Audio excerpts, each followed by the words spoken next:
ഇന്നത്തെ വീഡിയോയിൽ logical classification of networks, അതുപോലെ തന്നെ നെറ്റ്വർക്ക് ഐഡൻറ്റിഫിക്കേഷൻ, അതായത് നെറ്റ്വർക്കിലേക്ക് കണക്ട് ചെയ്തിട്ടുള്ള കമ്പ്യൂട്ടേഴ്സിൻ്റെ ഐഡൻറ്റിഫിക്കേഷൻ എങ്ങനെയാണെന്നും അതുപോലെ തന്നെ നെറ്റ്വർക്ക് പ്രോട്ടോകോൾസ്, URLs ഇതിനെ പറ്റിയിട്ടാണ് ഇന്നത്തെ വീഡിയോയിൽ നമ്മൾ ഡിസ്കസ് ചെയ്യാൻ പോകുന്നത്. അപ്പോൾ എന്താണ് ലോജിക്കൽ ക്ലാസിഫിക്കേഷൻ ഓഫ് നെറ്റ്വർക്ക്സ് എന്താണെന്ന് നോക്കാം. അതായത് this classification is based on the role of computers in the network and the division falls into two categories. അതായത് ഒരു നെറ്റ്വർക്കിൽ കമ്പ്യൂട്ടേഴ്സിൻ്റെ റോൾ എന്താണ് അതിനെ ഡിപ്പെൻഡ് ചെയ്ത് നമ്മളുടെ നെറ്റ്വർക്ക്സിനെ രണ്ടായിട്ട് ക്ലാസിഫൈ ചെയ്തിട്ടുണ്ട്. എന്താ പറഞ്ഞ് ഒരു നെറ്റ്വർക്കിലുള്ള കമ്പ്യൂട്ടേഴ്സിൻ്റെ റോൾ എന്താണ്, എങ്ങനെയുള്ള കമ്പ്യൂട്ടേഴ്സാണ് അല്ലെങ്കിൽ എന്താണ് അവ ചെയ്യുന്നത്, അതിനെ ഡിപ്പെൻഡ് ചെയ്തിട്ട് നമുക്ക് രണ്ട് ടൈപ്പായിട്ട് നെറ്റ്വർക്ക്സിനെ കാറ്റഗറൈസ് ചെയ്യാം. ഒന്ന് പിയർ ടു പിയറും, രണ്ട് ക്ലയൻറ്റ് സെർവർ നെറ്റ്വർക്ക്. ഇങ്ങനെ രണ്ട് നെറ്റ്വർക്കാണ് നമുക്ക് ഉള്ളത്. അപ്പം എന്താണ് പിയർ ടു പിയർ, എന്താണ് ക്ലയൻറ്റ് സെർവർ എന്നൊരു ബ്രീഫ് ആദ്യം പറഞ്ഞുതരാം. പിയർ ടു പിയർ എന്ന് പറയുന്നത് ഒരു കമ്പ്യൂട്ടർ മറ്റൊരു കമ്പ്യൂട്ടറായിട്ട് കമ്മ്യൂണിക്കേറ്റ് ചെയ്യുന്നു. ഒരെണ്ണം വേറൊരെണ്ണത്തിനായിട്ട് കമ്മ്യൂണിക്കേറ്റ് ചെയ്യുന്നു, ഒരെണ്ണം അങ്ങോട്ട് ഡാറ്റ സെൻഡ് ചെയ്യുന്നു, അത് റിസീവ് ചെയ്യുന്നു, തിരിച്ചയക്കുന്നു, അങ്ങനെയുള്ള കാര്യങ്ങളാണ്. അതാണ് പിയർ ടു പിയർ. അവിടെ എല്ലാ കമ്പ്യൂട്ടേഴ്സും ഈക്വൽ ആയിരിക്കും. പരസ്പരം കമ്മ്യൂണിക്കേറ്റ് ചെയ്യാൻ വേണ്ടി മാത്രമാണ് പിയർ ടു പിയർ കമ്മ്യൂണിക്കേഷൻ അല്ലെങ്കിൽ ആ ഒരു നെറ്റ്വർക്ക് യൂസ് ചെയ്യുന്നത്. ഇനി എന്താണ് ക്ലയൻറ്റ് സെർവർ നോക്കാം. ഈ ക്ലയൻറ്റ് എന്ന് വെച്ചാൽ എന്താ, അല്ലെങ്കിൽ സെർവർ എന്ന് വെച്ചാൽ എന്താ? ഇപ്പോൾ നമ്മൾ നമ്മളുടെ മൊബൈൽ ഫോൺ അല്ലെങ്കിൽ കമ്പ്യൂട്ടറൊക്കെ യൂസ് ചെയ്തിട്ട് ഓരോ കാര്യങ്ങളൊക്കെ ഗൂഗിൾ ചെയ്യാറുണ്ട്, അതുപോലെ തന്നെ അല്ലേ നെറ്റ്വർക്ക് യൂസ് ചെയ്തിട്ട് പല കാര്യങ്ങളും നമ്മൾ സെർച്ച് ചെയ്യാറുണ്ട്, കാണാറുണ്ട്, അങ്ങനെയൊക്കെ ചെയ്യുന്നുണ്ട്. അപ്പോൾ നമ്മൾ റിക്വസ്റ്റ് ചെയ്യുന്ന ഡാറ്റ, ഇപ്പോൾ എന്തെങ്കിലും ഒരു കാര്യം നമ്മൾ റിക്വസ്റ്റ് ചെയ്യുന്ന ആ ഒരു ഡാറ്റ നമുക്ക് പെട്ടെന്ന് തന്നെ കാണാൻ പറ്റുന്നില്ലേ? ഇപ്പോൾ എക്സാമ്പിൾ നമ്മൾ എന്തെങ്കിലും ഒരു കാര്യം സെർച്ച് ചെയ്തു, ആ സെർച്ച് ചെയ്യുന്ന കാര്യം നമുക്ക് അപ്പോൾ തന്നെ കിട്ടുന്നുണ്ട്. അത് എവിടെ നിന്നാണ് ഈ വരുന്നത്? ഒരു സെർവറിൽ നിന്നാണ് വരുന്നത്. അപ്പോൾ എന്താണ് ഈ ക്ലയൻറ്റ് എന്ന് പറയുന്നത്? നമുക്ക് ആവശ്യമുള്ള ഡാറ്റ റിക്വസ്റ്റ് ചെയ്യുന്ന അവരൊക്കെയാണ് നമ്മൾ ക്ലയൻറ്റ് എന്ന് പറയുക. അപ്പോൾ നമ്മളൊക്കെ എന്താണ്? ക്ലയൻറ്റ്സ് ആണ്. നമ്മൾ റിക്വസ്റ്റ് ചെയ്യുന്നത് എവിടെ നിന്നോ വരുന്ന ഡാറ്റയാണ് അല്ലേ, അതിനെയാണ് നമ്മൾ സെർവർ എന്ന് പറയുക. സെർവർ എന്ന് പറയുന്നത് ക്ലയൻറ്റിൻ്റെ റിക്വസ്റ്റിനനുസരിച്ച് ഡാറ്റ സെർവ് ചെയ്യാൻ വേണ്ടി മാത്രമുള്ള കമ്പ്യൂട്ടേഴ്സിനെയാണ് സെർവർ എന്ന് പറയുന്നത്. അപ്പോൾ ക്ലയൻറ്റും ഉണ്ട്, സെർവറുണ്ട്. ക്ലയൻറ്റ് റിക്വസ്റ്റ് കൊടുക്കും, സെർവർ അത് അക്സെപ്റ്റ് ചെയ്തിട്ട് അതിൻ്റെ റെസ്പോൺസ് എന്താണെന്ന് ക്ലയൻറ്റിന് തിരിച്ചയക്കും. ഇവിടെയാണ്. അപ്പോൾ ഈ ക്ലയൻറ്റ് ഏത് നേരം ഈ ചോദിച്ചുകൊണ്ടിരിക്കുകയുള്ളൂ, റിക്വസ്റ്റ് ചെയ്തുകൊണ്ടിരിക്കുകയുള്ളൂ. സെർവർ എപ്പോഴും റെസ്പോണ്ട് ചെയ്തുകൊണ്ടിരിക്കുകയുള്ളൂ. അപ്പോൾ ഒരാൾ അവിടെ ഹൈ എൻഡ് കമ്പ്യൂട്ടറും ഒരാൾ അതിൻ്റെ താഴെയുള്ളതാണ് അല്ലേ. അപ്പോൾ ഇങ്ങനെയുള്ള ഒരു നെറ്റ്വർക്കിനെയാണ് നമ്മൾ ക്ലയൻറ്റ് സെർവർ നെറ്റ്വർക്ക് എന്ന് പറയാം. ക്ലയൻറ്റുകളായിട്ട് കുറേ പേരുണ്ടാവും, ഇവർക്കൊക്കെ സെർവ് ചെയ്യാൻ വേണ്ടിയിട്ട് ഒരു സെർവർ അവിടെ ഉണ്ടായിരിക്കും. അപ്പോൾ ഒരു കമ്പ്യൂട്ടർ അവിടെ ഹൈ എൻഡ് കമ്പ്യൂട്ടർ ആയിരിക്കും, ആളായിരിക്കും ബാക്കിയുള്ള കമ്പ്യൂട്ടേഴ്സ് റിക്വസ്റ്റ് ചെയ്യുന്നതിനനുസരിച്ചിട്ട് റെസ്പോണ്ട് ചെയ്യുന്നത്. അതാണ് ക്ലയൻറ്റ് സെർവർ നെറ്റ്വർക്ക് എന്ന് പറയുന്നത്. അപ്പോൾ ഇവിടെ പറയുന്നുണ്ട് peer to peer network has no dedicated servers. Peer to peer നെറ്റ്വർക്കിൽ ഒരു ഡെഡിക്കേറ്റഡ് സെർവറായിട്ട് ആരും തന്നെ ഇല്ല, എല്ലാ കമ്പ്യൂട്ടേഴ്സും ഈക്വലാണ്. Here, a number of computers are connected together for the purpose of sharing information or devices. ഈ പിയർ ടു പിയർ നെറ്റ്വർക്കിൽ എന്താണ്? ഓരോ കമ്പ്യൂട്ടേഴ്സും പരസ്പരം കമ്മ്യൂണിക്കേറ്റ് ചെയ്തിട്ടുണ്ടായിരിക്കും. അവർക്ക് കമ്മ്യൂണിക്കേറ്റ് ചെയ്യാനും അല്ലെങ്കിൽ ഇൻഫോർമേഷൻസ് ഷെയർ ചെയ്യാനൊക്കെ വേണ്ടിയിട്ട്. പിന്നെ all the computers are considered equal. എല്ലാ കമ്പ്യൂട്ടേഴ്സും ഈക്വൽ ആണ്. അവിടെ വേറെ ഹൈ എൻഡോ ലോ എൻഡോ അങ്ങനെയൊന്നുമില്ല. അപ്പോൾ ഇതാണ് പിയർ ടു പിയർ.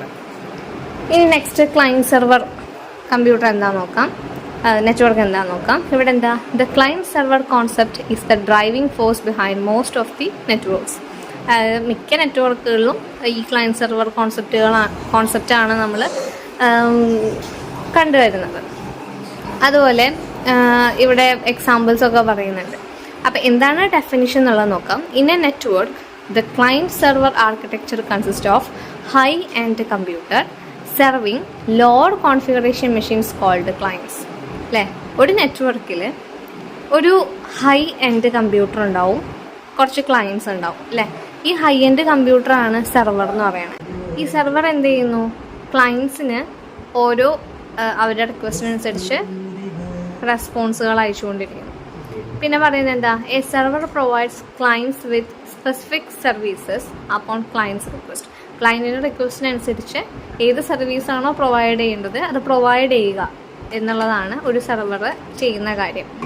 പിന്നെ പറയുന്നത് the services include sharing of data, software and hardware resources. എന്തൊക്കെ കാര്യങ്ങളാണ് സെർവ് ചെയ്യുന്ന സെർവർ? അതായത് ഡാറ്റ ഷെയർ ചെയ്യുന്നുണ്ട്, അതുപോലെ തന്നെ സോഫ്റ്റ്വെയർ ആൻഡ് ഹാർഡ്വെയർ റിസോഴ്സുകളും ഷെയർ ചെയ്ത് കൊടുക്കുന്നുണ്ട്. അപ്പോൾ ഇത്രയാണ് ക്ലയൻറ്റ് സെർവർ. അപ്പോൾ പിയർ ടു പിയർ എന്താണ്, ക്ലയൻറ്റ് സെർവർ എന്താണെന്ന് മനസ്സിലായെന്ന് വിചാരിക്കണം. ഇനി ഇവിടെ നമുക്ക് പല തരത്തിലുള്ള സെർവേഴ്സ് ഉണ്ട്, പല പർപ്പസിന് വേണ്ടിയിട്ടുള്ള സെർവറുകളുണ്ട്. അപ്പോൾ അതിലിവിടെ കുറച്ച് 4 സെർവേഴ്സ് എന്താണെന്നൊക്കെ പറയുന്നുണ്ട്. ഫയൽ സെർവർ എന്തിനു വേണ്ടിയിട്ടാണ്? ഫയൽസ് സെർവ് ചെയ്യുന്നു, അല്ലെങ്കിൽ റിക്വസ്റ്റ് അനുസരിച്ച് ഫയൽസുകൾ അയച്ചു കൊടുക്കുന്നു, അതാണ് ഫയൽ സെർവർ.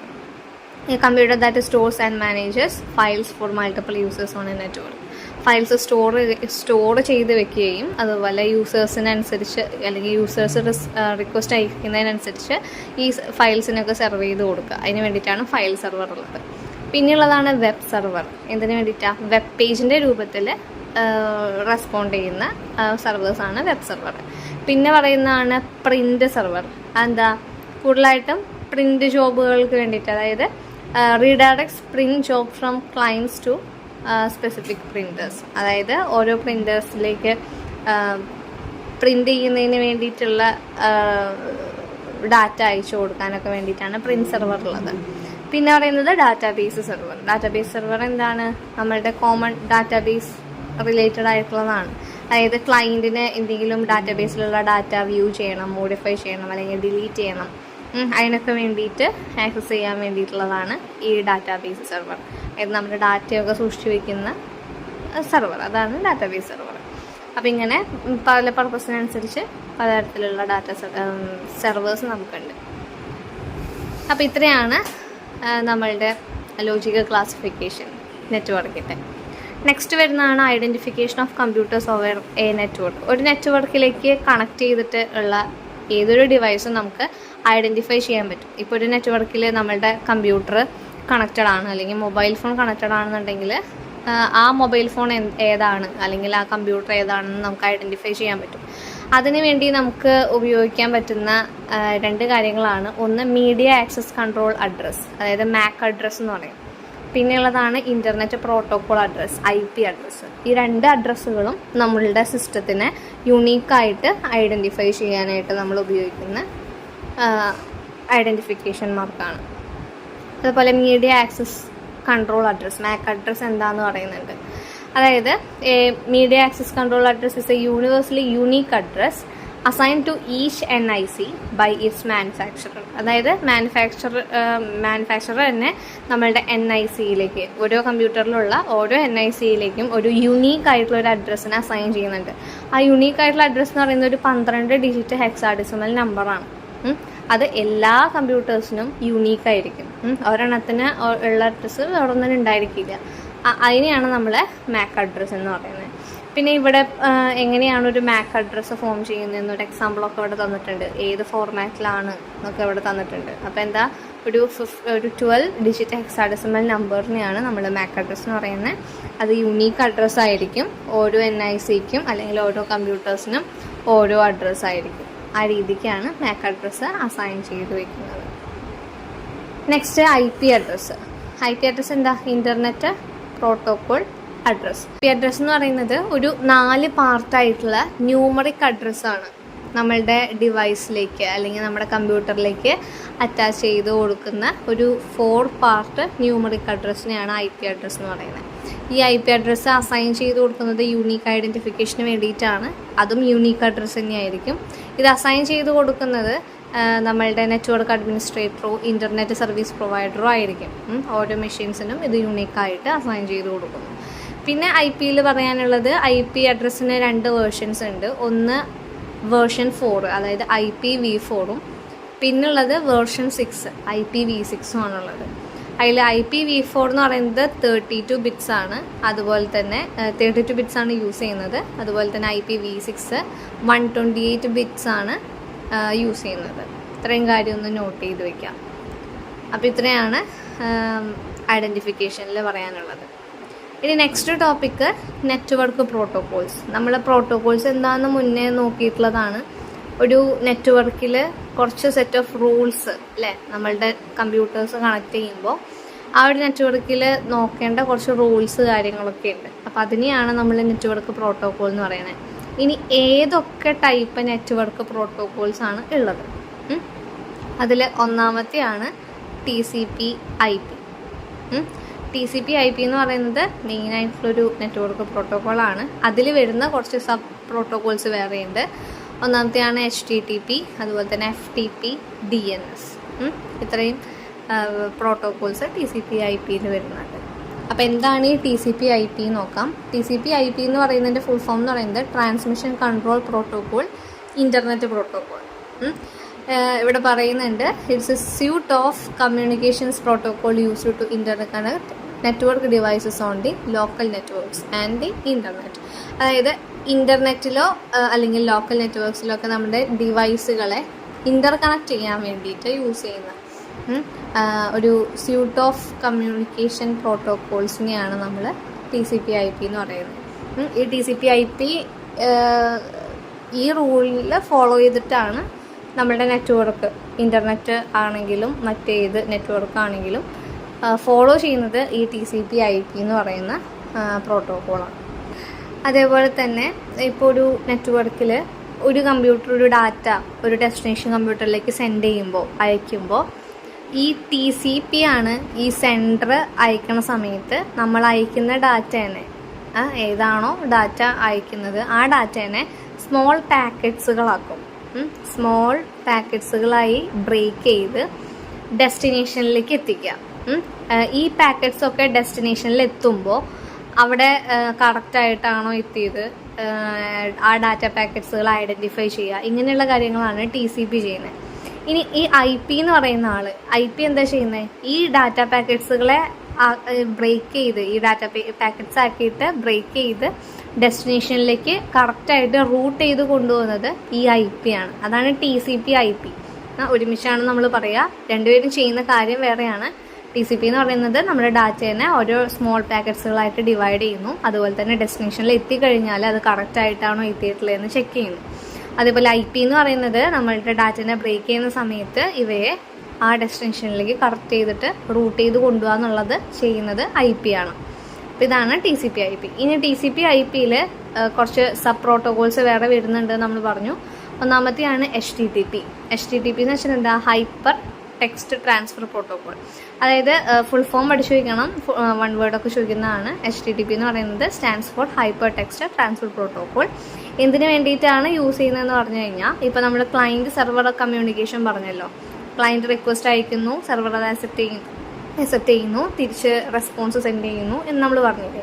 ഈ ക്ലയൻറ്റ് സെർവർ കമ്മ്യൂണിക്കേഷന് വേണ്ടിയിട്ടാണ്, അത് ഫോളോ ചെയ്യാൻ വേണ്ടിയിട്ടാണ് നമ്മൾ HTTP എന്ന് പറയുന്ന ആ ഒരു പ്രോട്ടോക്കോൾ യൂസ് ചെയ്ത് വരുന്നത്. ഇവിടെ പറയുന്നുണ്ട് it is a standard protocol for transferring request from client side and to receive responses from the server side. Client സെർവറിൽ നിന്ന് നമ്മളുടെ റിക്വസ്റ്റിനെ ട്രാൻസ്ഫർ ചെയ്യാനും അതുപോലെ തന്നെ സെർവർ സൈഡിൽ നിന്ന് ആ റെസ്പോൺസുകളെ റിസീവ് ചെയ്യാനൊക്കെ വേണ്ടിയിട്ടാണ് HTTP കൂടുതലായിട്ട് നമ്മൾ യൂസ് ചെയ്ത് വരുന്നത്.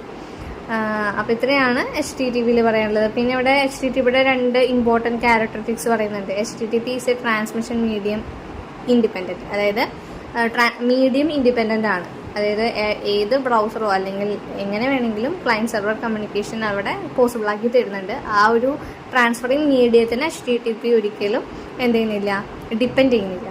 പിന്നെ പറയുന്നത് HTTP ഈസ് സ്റ്റേറ്റ്ലെസ്. നെക്സ്റ്റ് പറയുന്ന പ്രോട്ടോക്കോളാണ് FTP. FTP എന്ന് പറയുന്നത് ഫയൽ ട്രാൻസ്ഫർ പ്രോട്ടോക്കോൾ. എന്തിനു വേണ്ടിയിട്ടാണെന്നുള്ളത് നോക്കാം. FTP യൂസ് ചെയ്യുന്നത് പേര് പോലെ തന്നെ ഫയൽ ട്രാൻസ്ഫർ പ്രോട്ടോക്കോൾ, പേര് പോലെ തന്നെ ഈ ഫയൽസ്, പ്രോഗ്രാം ഫയൽസ് ഒക്കെ നെറ്റ്വർക്ക് വഴി സെൻഡ് ചെയ്യാനൊക്കെ വേണ്ടിയിട്ടാണ് FTP നമ്മൾ കൂടുതലായിട്ടും യൂസ് ചെയ്യുന്നത്. ഫയൽ ട്രാൻസ്ഫോർമേഷന് വേണ്ടിയിട്ട് അല്ലെങ്കിൽ ഫയൽ ട്രാൻസ്ഫർ ചെയ്യാൻ വേണ്ടിയിട്ടുള്ളൊരു ഈസിയസ്റ്റ് വേ അത് നമുക്ക് തരുന്ന ഒരു പ്രോട്ടോക്കോളാണ് FTP എന്ന് പറയുന്നത്. നെക്സ്റ്റ് ആണ് DNS. DNSൻ്റെ full form domain name system. ഈ ഡൊമൈൻ നെയിം സിസ്റ്റം എന്ന് പറയുന്നത് നമ്മളുടെ ഡൊമൈൻ നെയിമിൻ്റെ IP അഡ്രസ്സ്. ഇപ്പം നമ്മൾ എന്തെങ്കിലും ഒരു കാര്യം ബ്രൗസറിൽ സെർച്ച് ചെയ്യുമ്പോൾ, ബ്രൗസ് ചെയ്യുന്ന സമയത്ത് നമ്മുടെ ഡൊമൈനിൻ്റെ IP അഡ്രസ്സ് റിട്ടേൺ ചെയ്ത് തരാൻ വേണ്ടിയിട്ടാണ് DNS നമ്മൾ യൂസ് ചെയ്യുക, ഡൊമൈൻ നെയിം സിസ്റ്റം. അപ്പോൾ ഇത്രയും കാര്യങ്ങൾ നോക്കി വെക്കണം. HTTP അതുപോലെ FTP DNS ഇതിൻ്റെയൊക്കെ ഫുൾ ഫോംസ് പഠിച്ച് വയ്ക്കുക. TCP/IP ഇതിൻ്റെയൊക്കെ ഫുൾ ഫോമുകൾ എന്തായാലും ചോദിക്കും. അപ്പോൾ അതൊക്കെ നോക്കി വയ്ക്കാം. അപ്പോൾ ഇത്രയാണ് നെറ്റ്വർക്ക് പ്രോട്ടോകോൾസിൽ പറയാനുള്ളത്. ഇനി ഈ ചാപ്റ്ററിലെ ലാസ്റ്റ് നമ്മളുടെ ടോപ്പിക്കാണ് യൂണിഫോം റിസോഴ്സ് ലൊക്കേറ്റർ, URL എന്ന് നമ്മൾ കേട്ടിട്ടുണ്ടാവും. അതിൻ്റെ ഫുൾ ഫോമാണ് ഇവിടെ പറഞ്ഞിട്ടുള്ളത്, യൂണിഫോം റിസോഴ്സ് ലൊക്കേറ്റർ. എന്തിനു വേണ്ടിയിട്ടാണ്? ഇപ്പം നമ്മൾ ഓരോ കാര്യങ്ങൾ ബ്രൗസ് ചെയ്യുന്ന സമയത്ത് മുകളിൽ ഇങ്ങനെ ഒരു കാര്യം കാണാറുണ്ട്. ഇപ്പം എന്തെങ്കിലും ഒരു ബ്രൗസ് ചെയ്ത് നമ്മൾ എൻ്റർ കീ പ്രസ് ചെയ്യുന്ന സമയത്ത് https:// എന്നൊക്കെ പറഞ്ഞിട്ട് www എന്നൊക്കെ പറഞ്ഞിട്ട് ഒരു ലിങ്ക് ഇങ്ങനെ പോകുന്ന കണ്ടിട്ടില്ലേ? അതിനെയാണ് നമ്മൾ URL എന്ന് പറയുന്നത്. നമ്മൾ എന്ത് കാര്യം സെർച്ച് ചെയ്യുമ്പോഴും അതിനൊരു യുണീക്കായിട്ടുള്ളൊരു URL ഉണ്ടായിരിക്കും, ഒരു അഡ്രസ്സാണത്. അതിനെയാണ് നമ്മൾ URL എന്ന് പറയുക. അപ്പോൾ ഒരു URL അതിലെന്തൊക്കെ കാര്യങ്ങളുണ്ടെന്ന് ഇവിടെ പറയുന്നുണ്ട്. URL consist of letters, numbers and punctuations അല്ലേ. പിന്നെ 3 ഭാഗങ്ങളുണ്ട് ഒരു URLന്. ഒന്നാമത്തെയാണ് നെറ്റ്വർക്ക് പ്രോട്ടോകോൾ, രണ്ടാമത്തെ ഭാഗമാണ് ഡൊമെയിൻ നെയിം, മൂന്നാമത്തെ ഭാഗമാണ് ഫയൽ നെയിം. അപ്പോൾ ഒരു എക്സാമ്പിൾ പറയുകയാണെങ്കിൽ ഇവിടെ ഒരു എക്സാമ്പിൾ തന്നിട്ടുണ്ട്. http://www.dhsckerala.gov.in/index.html ഇതൊരു URL ആണ്. ആ ഒരു URLന് 3 ഭാഗങ്ങൾ ഇങ്ങനെ പറഞ്ഞിരിക്കുകയാണ്. ഈ HTTP എന്ന് പറയുന്നത് എന്താ? നമ്മൾ നേരത്തെ പറഞ്ഞ പോലെ പ്രോട്ടോകോളാണ്. ഈ www.dhsckerala.gov.in എന്ന് പറയുന്നതാണ് നമ്മളുടെ ഡൊമെയിൻ നെയിം. ഇനി സ്ലാഷ് എന്ന് പറഞ്ഞിട്ട് എന്തെങ്കിലും കാര്യങ്ങളുണ്ടെന്നുണ്ടെങ്കിൽ അത് ഫയൽ നെയിമാണ്. ഇങ്ങനെ 3 ഭാഗങ്ങളായിട്ട് ആണ് ഒരു URL ഉണ്ടായിരിക്കുക. അതുപോലെ ഓരോന്നും എന്താണെന്ന് ഇവിടെ പറയുന്നുണ്ട്. എന്താണ് പ്രോട്ടോകോൾ, എന്താണ് ഡൊമെയിൻ നെയിം, എന്താണ് ഫയൽ നെയിം എന്നും ഇവിടെ പറയുന്നുണ്ട്. പ്രോട്ടോകോൾ എന്താ? നമ്മൾ നേരത്തെ പറഞ്ഞ പോലെ ആ ഒരു റിക്വസ്റ്റ് റെസ്പോൺസ് ആ ഒരു ഇതിനെ മാനേജ് ചെയ്യാൻ വേണ്ടി യൂസ് ചെയ്യുന്നൊരു അല്ലെങ്കിൽ നമ്മൾ ഫോളോ ചെയ്യുന്നൊരു നെറ്റ്വർക്ക് പ്രോട്ടോകോളാണ് HTTP. അപ്പോൾ ഇത് ഒരു പ്രോട്ടോകോളാണ് അല്ലേ. പിന്നെ നെക്സ്റ്റ് പറയുന്നത് ഡൊമെയിൻ നെയിം അല്ലേ. ഡൊമെയിൻ നെയിം എന്ന് വെച്ചാൽ എന്താ? ഇപ്പോൾ നമ്മൾ ഈ ഒരു URL സെർച്ച് ചെയ്യുമ്പോൾ നമുക്ക് ആ ഒരു Kerala.gov.in എന്ന് പറയുന്ന വെബ്സൈറ്റാണ് നമുക്ക് കിട്ടുക അല്ലേ. അപ്പോൾ ഓരോ വെബ്സൈറ്റ് ആ ഒരു വെബ് സെർവറിലുള്ള ഓരോ വെബ്സൈറ്റുകൾക്കും ഓരോ യുണീക്ക് അഡ്രസ്സുകളുണ്ട് അല്ലേ. അതിനെയാണ് നമ്മൾ ഈ ഡൊമെയിൻ നെയിം എന്ന് പറയുന്നത്. ഈ ഡൊമെയിൻ വെച്ചിട്ടായിരിക്കും നമ്മൾ ഓരോ വെബ് പേജുകളെ ഐഡൻറ്റിഫൈ ചെയ്യുക, അല്ലെങ്കിൽ നമ്മൾ ആക്സസ് ചെയ്യുന്നത് ഈ ഒരു യുണീക്കായിട്ടുള്ളൊരു ഡൊമെയിൻ നെയിം വെച്ചിട്ടായിരിക്കും. പിന്നെ പറയുന്നതാണ് ഫയൽ നെയിം. ഫയൽ നെയിം എന്ന് വെച്ചാൽ എന്താ? ആ ഒരു വെബ് പേജിൽ ഏത് പേജാണ്. ഇപ്പോൾ ഒരു വെബ് പേജ് എന്ന് പറയുമ്പോൾ അതിൽ പല പല പേജുകളുണ്ട് അല്ലേ. ഹൈപ്പർ ലിങ്ക് ആയിട്ട് നമ്മളിപ്പോൾ ഒരു ഫയൽ ഓപ്പൺ ചെയ്തു, അതിൽ നിന്ന് വേറൊരു ഫയൽ ഓപ്പൺ ചെയ്തു, അങ്ങനെ പോകാറില്ലേ. അപ്പോൾ ഒരു വെബ്സൈറ്റിൽ തന്നെ ഏത് പേജാണ് അത് പറയാൻ വേണ്ടിയിട്ടാണ് ഫയൽ നെയിം നമ്മൾ യൂസ് ചെയ്യുക. അപ്പോൾ ഇത്രയേ ഉള്ളൂ നമ്മളുടെ ഈ ഒരു ചാപ്റ്റർ, 11th ചാപ്റ്റർ. അപ്പോൾ ഇത് അത്യാവശ്യം നല്ല ഇമ്പോർട്ടൻ്റ് ആണ്. 1 വേർഡൊക്കെ നന്നായിട്ട് ചോദിക്കുന്ന ക്വസ്റ്റ്യനാണ്. മനസ്സിലാക്കി പഠിക്കുക. അതുപോലെ തന്നെ essay ക്വസ്റ്റ്യൻസൊക്കെ നല്ല രീതിക്ക് പഠിക്കുക. ടോപ്പോളജീസൊക്കെ നല്ല ഇമ്പോർട്ടൻ്റ് ആയിട്ടുള്ള ക്വസ്റ്റ്യൻസായിട്ട് ചോദിക്കാറുള്ളതാണ്.